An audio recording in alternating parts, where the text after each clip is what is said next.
Hi, I'm Andrea or Andy, and I'm making this video after lots of folks from long COVID and myalgic encephalomyelitis community have urged me to share my story.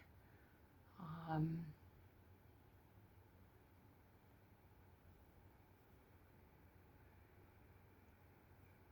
March was long COVID awareness month, and this month is ME, myalgic encephalomyelitis awareness month. So yeah, a lot of folks are doing or sharing. A lot of them are doing it from bed, in the dark, having someone else hold the camera because they're unable to. I am one of the extremely lucky ones. Apparently the recovery rate is something like 4 or 5%. I can't say I'm fully recovered. I still have a lot of issues, and I continue to take rapamycin once a week, as well as other supplements and medications, and just listening to my body. My journey started July 2022. I was not concerned about getting COVID, but we tried to be careful. I was concerned for my husband, not for myself. And we ended up getting COVID first week of July 2022. And actually he had really no problems. He had like diarrhea and stuff. He was like, okay. And I actually ended up really sick and ended up getting Paxlovid because I was just getting worse and worse. I got better after the Paxlovid, and then I had my daughter and granddaughter come visit, and I was running around in Sedona. I didn't rest, which apparently is a big thing, that you should rest afterwards. And I just started getting weaker and weaker, and was struggling. There's something flying. Oh, there's a fighter copter flying overhead. Oh, by the way, I was in Arizona, which I think also contributed to getting so much worse. Because I was living my best life. I was extremely active. I was playing pickleball and doing water aerobics, and I was on the board, and traveling, just having a lot of fun, going to Mexico all the time. So I didn't really rest. And I won permits to the Wave, which is like a once in a lifetime opportunity. Some people try for years and just don't get a permit. So I was training for that, and instead of getting stronger, I just kept getting progressively weaker and weaker, and I knew something was wrong, and I kept going to the doctors. I went to specialists, and I was gaslit a lot. They talked about women's problems and vitamin C and all this crap, and I'm like, no, there's something wrong with me. I know my body. I don't have any women's issues. I've been through menopause. It was like the best thing that ever happened to me. It was great. So I just kept on pushing through. And the Wave hike was in October, and that was like at least 16 miles, and not an easy 16 miles. And I had to keep laying down in the desert during that.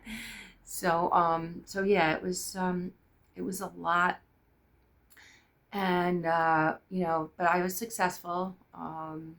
We completed that, but I just kept getting worse and worse and worse. I would just walk to the clubhouse for a game with my friends, or I would go to water aerobics with my friends, and I couldn't get out of the pool. I felt poisoned, and I felt like I hit a wall. It's really hard to explain, and it's really upsetting that they call myalgic encephalomyelitis chronic fatigue syndrome. It like really minimizes it, and also gives people the wrong idea. Like, I was never ever tired. This whole time I was ill, I was not tired. It actually, as I got worse, I slept even less, and I was always revved up, and I was always stuck in fight or flight. So there was no tiredness, there was no fatigue. There's this thing called PEM, post-exertional malaise, and again, it's so minimizing because you do an activity, and you don't find out that you cross that invisible line until the next day or so, and then you can't do anything. And it's not that you're tired, it's that you hit a wall. You can't do anything, you can't move, you can't, it's just, and you're in a lot of pain and can't tolerate light, can't tolerate any sound. It's just, and you feel really poisoned, you feel very sick. It's like having the flu 24/7. But anyway, and by the way, I never heard of any of this. I heard about things that they talked about, where there were clusters years ago, like in the 80s, and they were saying the yuppie flu and all this stuff. And then my mother was taken down by a post-viral illness. So there's that genetic component. But yeah, I never knew anything about this. I really thought, yeah, I was fine. But anyway, so I kept pushing through, and it kept getting worse and worse, and it got to the point that I couldn't do anything anymore. I actually ended up bedridden eventually, and couldn't brush my own teeth, couldn't even see my kids or grandkids. I couldn't hold up my phone, I couldn't roll over. I developed POTS, and even just trying to roll over, my heart rate would skyrocket really, really crazy. I couldn't go to the bathroom. I couldn't go wash my hands. I remember laying in bed thinking, like, one day I want to be able to walk, like, to the end of the bed even. And my biggest fantasy was to be able to get to the bathroom and wash my hands, because I was laying in bed and just my dead skin was all over in the bed, and my hands were peeling, and I was losing clumps of my hair. Tinnitus was really loud, and I had like auditory hallucinations. I heard water running, I heard people talking, I heard music. It was at the point that my husband even went to the neighbors to say, "What the hell are you doing? Like, watering 10 o'clock at night. My wife is extremely ill. What are you doing?" Nobody was running any water. It sounded like water running. And then I heard voices, men talking, cheering, music. I still have tinnitus really, really bad, but that was freaky. Phantom smells. Just fight or flight, like your nervous system really revved up. It's terrible. My husband, would brush my teeth in the dark. I would have, dark glasses on, and I'd have my eyes covered also, and I'd have noise canceling headphones on and a towel wrapped around my head, my ears, my eyes. Because, just even the faintest amount of light made me sicker. The littlest sound, even with the doors closed and everything else, I could hear my husband like charging his phone on the other side of the house. Couldn't have my cats near me for months because just hearing them breathing um, or anything was very painful to me.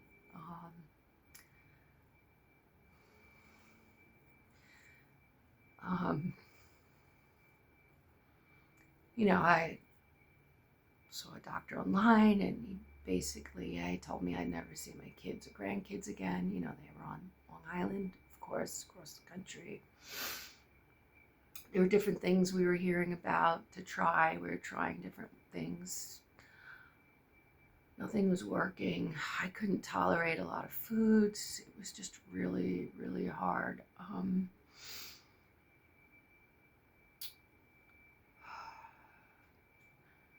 And constant fear of catching something else, and just the hopelessness. Before it got to the point I couldn't hold my phone anymore, I educated myself, and people on feeding tubes, and just assisted suicides, and lack of understanding, lack of funding, there's no treatments, there's not, it just. Then we found this woman who had myalgic encephalomyelitis herself for almost 20 years. She was a nurse practitioner. And she would do anything for her patients. And everything that she gave you to try, she was on herself and was trying herself. And she said she was like 90% or something, but she wanted more. And she was so like positive and hopeful, but it was all cash. Everything was cash. And the medications were cash because they're not approved. And there were a lot of supplements, things to help with mitochondria. There was stuff that was, oxaloacetate. That was like $500 a bottle. It was crazy. It was so hard. And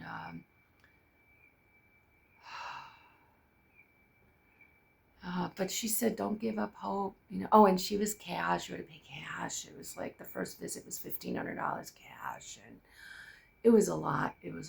And I couldn't get anywhere to get blood work. David had to find somebody to come. Somebody came from Sedona and came to the house and drew blood in the dark, and didn't do all the tests that she ordered. But everything was crazy. There's this component of reactivated viruses, especially like EBV. So that was high. There were treatments that were put out by Bateman Horn, especially for women that kind of were, hoped to address the inflammation and the reactivated latent viruses, the herpesviruses, the HHV6 and EBVs and all that.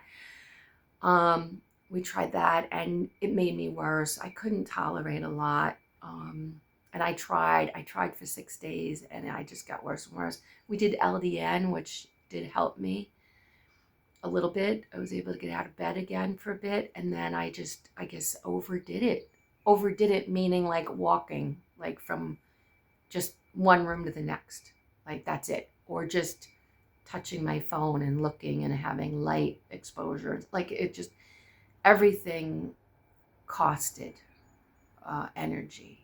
And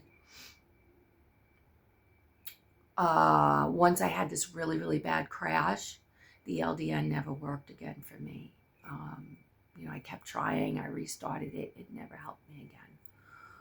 So that was pretty bad. So with Dr. Teresa Dowell, she's like, I have a big bag of tricks. Don't give up. And she gave us so much hope.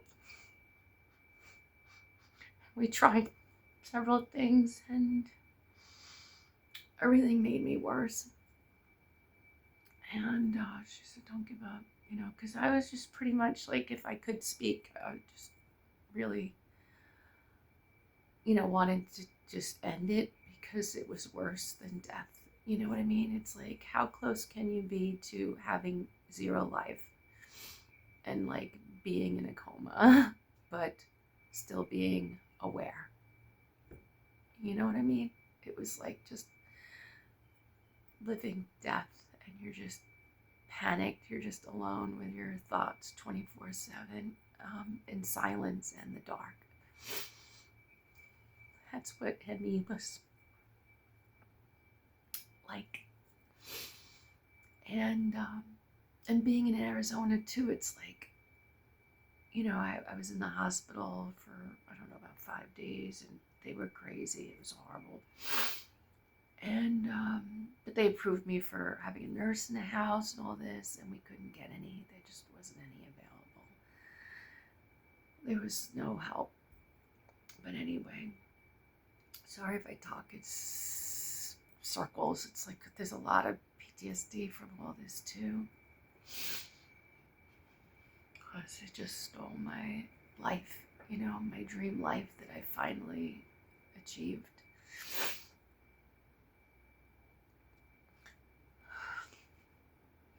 And it's scary when you can't even trust like your own body, it's like against you. It's just like, talk about loss of control. It's just terrifying, and I don't know. Anyway,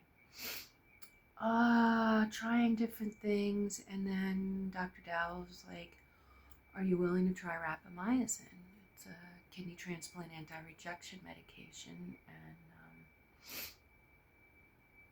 but some people are responders, not everybody, but if you're a responder, you can really do well. And there was a doctor who had ME, and he was a super responder and ended up being able to like walk, around the block and do all this stuff like pretty quickly. And that was in the Health Rising publication. And so I was like, whatever, like I'll do anything, because there is no life here.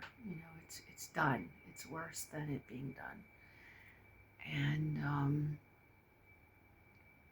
we tried it, and I ended up being a super responder. Like immediately, I had benefits. I was so extremely lucky, and I just got better and better and better. I was able to,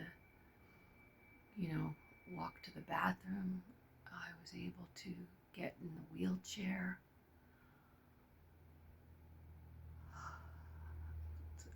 Able to be pushed outside and then to the back and see the mountains and the desert. And then eventually I was able to walk out the house. And just continued. I stopped losing my hair.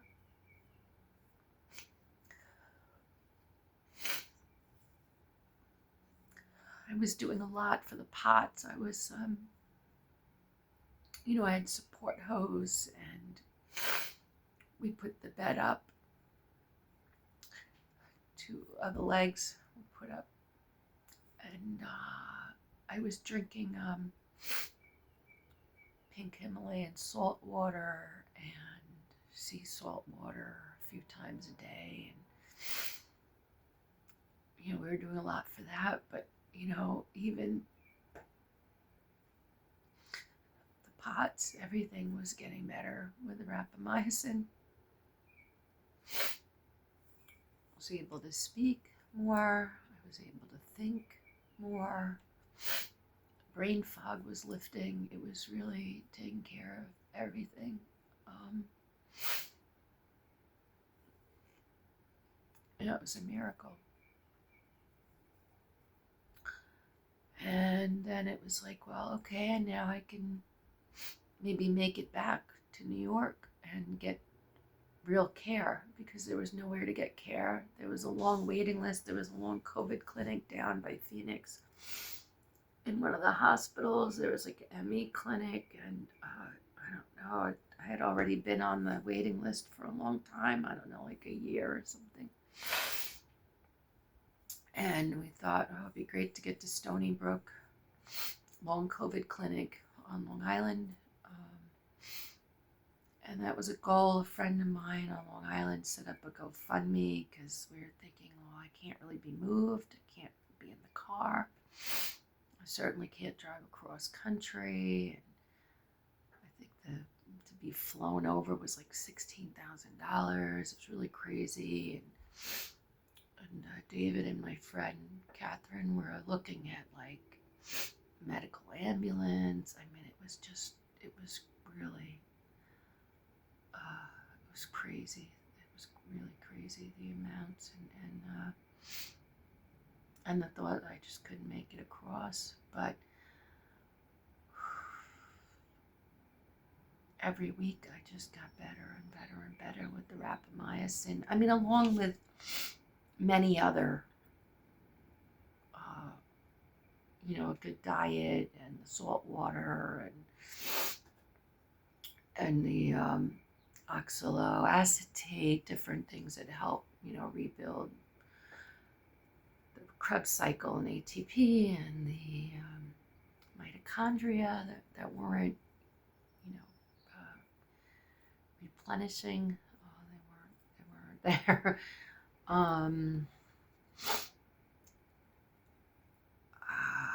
Everything. I just kept progressing. So we did end up getting back here, and I get back to Stony Brook, and it was a huge disappointment. Nobody wanted to prescribe the rapamycin, which I consider saved my life. They pretty much, they didn't want to do anything. They didn't want to continue anything that was on that saved me. Nobody was masked. It was just crazy. And it was a long COVID clinic. Nobody was masked. Nobody cared. It was horrific. It was more gaslighting. It was absolutely horrible. And then Mount Sinai has all these grants, in New York City. They're doing all this testing. They're like the center of the universe with all this. And I was well enough to be able to get to the city at this point. I mean, with a wheelchair. So I got into Mount Sinai, and they treated me for free. They did all this amazing testing, the cognitive, the mitochondria, like everything. It was just amazing. And everyone had high quality masks on. They were using the lighting that kills germs. They were filtering the air. Nobody was gaslighting you. They knew that how serious this could be, and it was just amazing. Totally different experience than what I had experienced. Every time I meet a new doctor, and I have to say what happened to me and where my health is at, it's so terrifying because I'm just waiting to be minimized and gaslit and all that. Even going back to my old neurologist, who I absolutely loved at Stony Brook Hospital, it was horrible, like what she had to say. It was really, it was all this old information from, it was just crazy. It's heartbreaking. So, but anyway, so here I am, still on rapamycin. This is now May 2026. Dr. Dowell said, like, if I'm a responder, I will, get better. And then at one point I'll plateau. And she was right. That's pretty much what's happened. I mean, some terrible things have happened since being back on Long Island. And I think that's affected my health adversely, my physical health. So, like there was a point last spring I was thinking, oh wow, maybe I'm cured. Maybe I'm all better, for the most part. Of course, I still have tinnitus. I still get the heart rate. I still get, but, now I also think I was just trying, I try to be really optimistic and all that, but,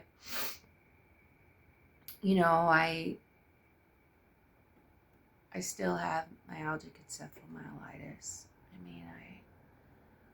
It's obvious. I still have symptoms. I still, we just came back from Mother's Day weekend trip upstate with some of the kids, and I definitely am feeling it. I did a little bit of stuff in the yard this morning, and, I feel, really achy and a little poisoned, and I have that a lot still, in the morning, feeling poisoned and, still having a hard time remembering things and finding words. Sometimes I'm really, really great, and other times I can't think straight at all. I think if I had to say how much I'm recovered, I would say at least 75 to 80%, which is pretty awesome from where I was, because I was extremely, extremely severe. So I'm definitely really blessed, and that's something I want to tell somebody, because it's so heartbreaking to me that it comes up so often, folks dying from this, or having assisted suicide, especially in other countries where that's legal. They apply for it and they get approved, because there is no life. There's no life.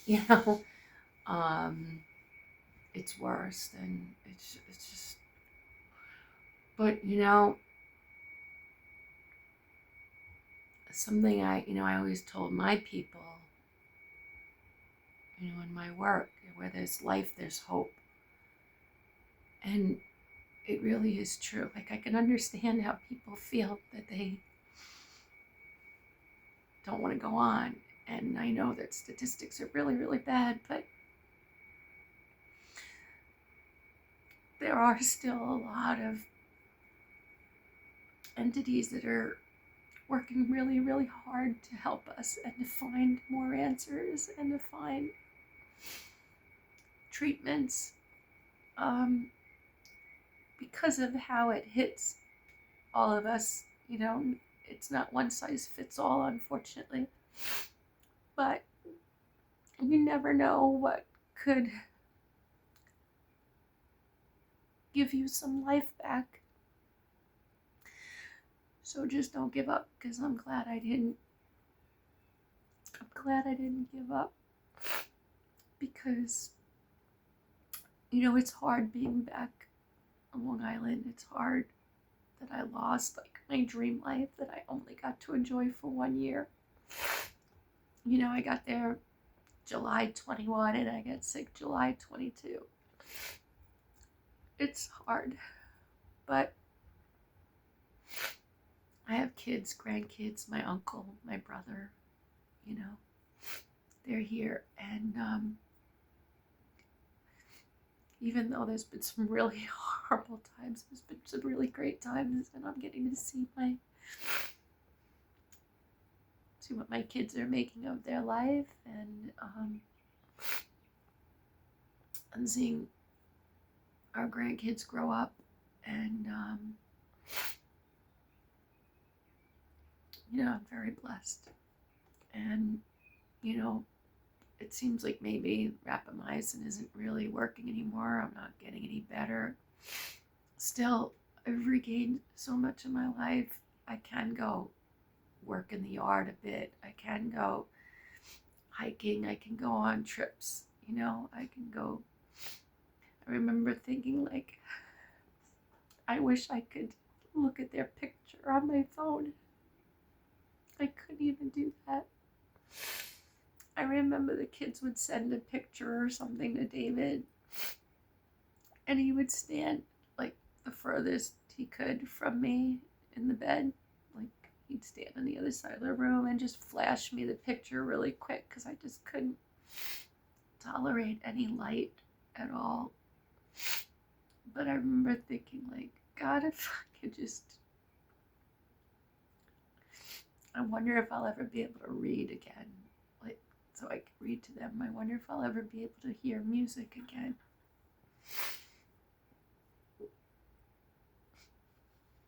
So I've been avoiding making this video because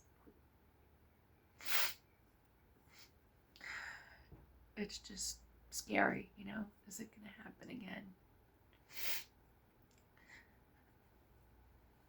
But just enjoying life the best I can and being really grateful. And again, like, if you have this, don't give up. Don't give up. You never know when there's going to be a breakthrough or when there's something that might help you. Life is really hard, but it's definitely worth it.